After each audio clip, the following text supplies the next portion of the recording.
Myanmar aims to release a new national land use plan which will outline the areas for urban development by end of next year.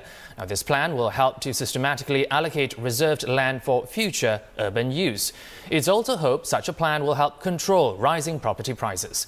Channelnewsasia's Myanmar correspondent Wong reports from Naypyidaw. Property prices in Myanmar have been soaring recently, rising by more than 3 times in a span of just a few months. Aside from the growing demand for properties, the price hike is also due to a lack of quality developments. Another contributing factor, the lack of a clear national land policy.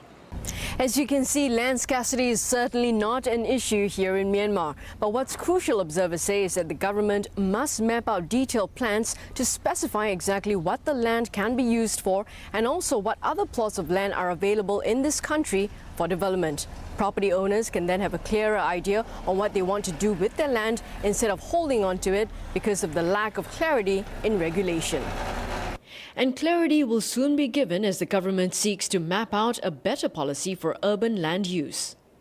For each and every region, for each and every urban area, they will have their own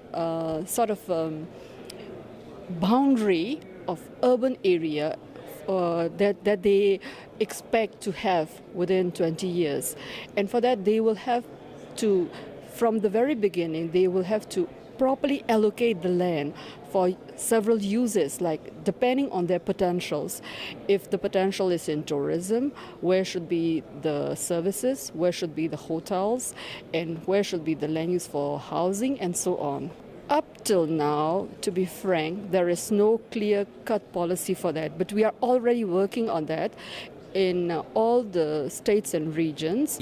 But some feel more needs to be done. The issue is to expand our cities, have better infrastructures, and also the proper rules and regulation needs to be in place, and whichever rules and regulation that is in place need to be abide by. Others suggest the authorities should also consider releasing more government land for joint venture developments. A lot of the local landowners who are able to do business, who have already businesses with foreigners in other sectors, I think they want to be part of the Myanmar growth story. And they want to be involved in the development process themselves rather than just leasing it out. And so then that will start to bring prices down in order to bring in a foreigner which they can work with. And then they'll see, future, not only that land but other land, and they can work together on for future projects.